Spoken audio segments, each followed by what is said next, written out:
Much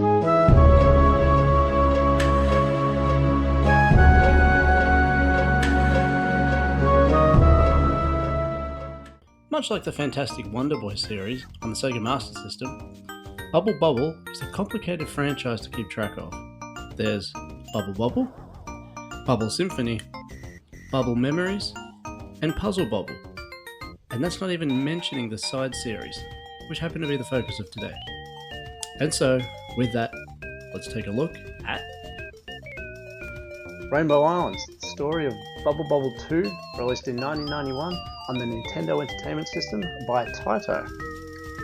Is there gold at the end of this rainbow, or a steep descent into the barrel of shame? Let's pop it in and find out.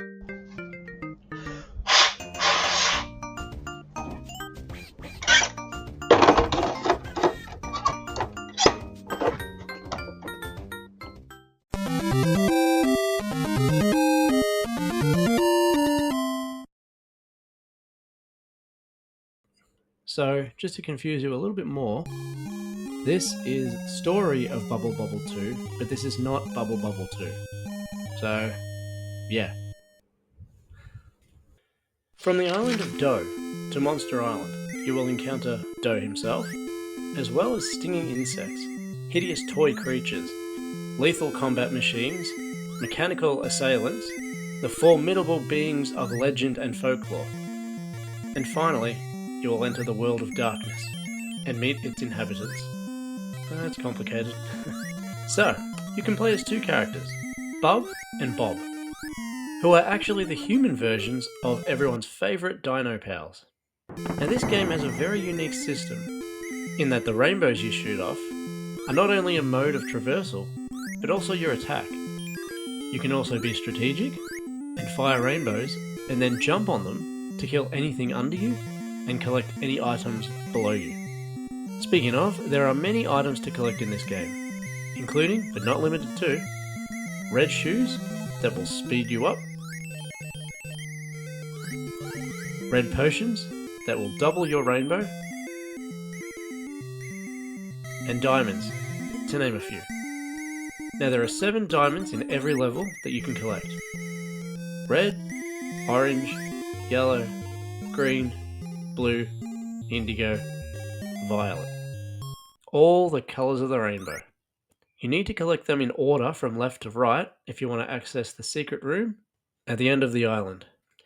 In doing so, you can enter a door, leading you to a room where you will receive a special item. These items are permanent upgrades, and you will keep them until your game over.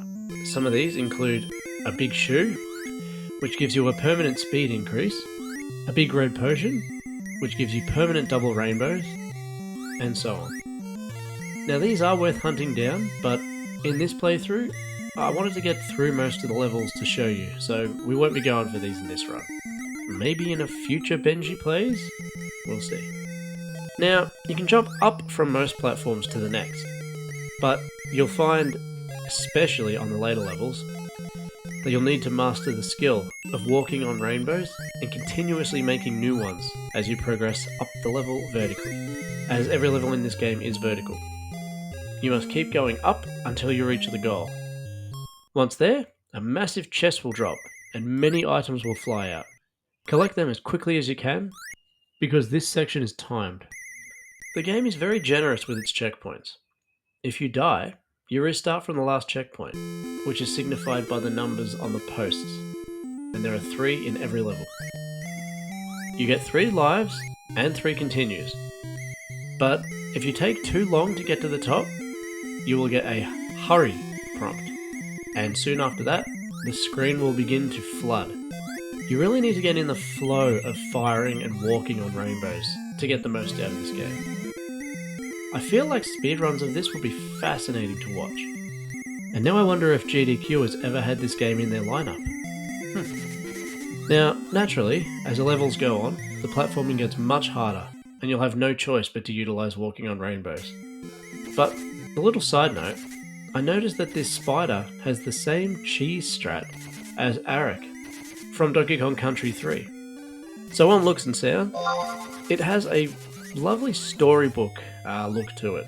Very simple, childlike. It's very charming. I like the graphics in this one.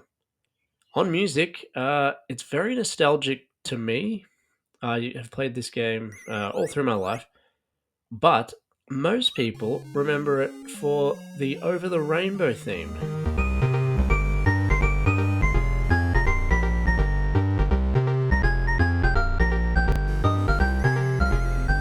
Which apparently causes a lot of copyright issues on re-releases of this title. So, I never had this one growing up, but our neighbours did, and we used to exchange NES games with them all the time. I borrowed this one quite a bit. Can't quite remember what they took from us. You know, it's funny how some parts in games just never leave you. Like this helicopter boss here. I just always remember it. I can't remember basic math when the time comes for it, but that helicopter boss in a game about shooting rainbows, that will never leave my mind. So on pricing, this one's a little bit rarer than Bubble Bobble, and it's certainly more sought after. So this one's a bit up there. You're looking at about 60 for a cart, and coming around like 150 or so for complete. So that was Rainbow Islands. A very unique game with its rainbow shooting gameplay, and it's one of those ones that feels really good once you get into a rhythm. And I don't just mean rocking out to an 8-bit rendition of Somewhere Over the Rainbow. So, having said that, this one will be going up vertically, climbing rainbow after rainbow, to land on a place on my shelf. Now, in retrospect, there are no bad games, but there are unique ones. And if you're looking for some variety in your collection, give this one a try. See you later.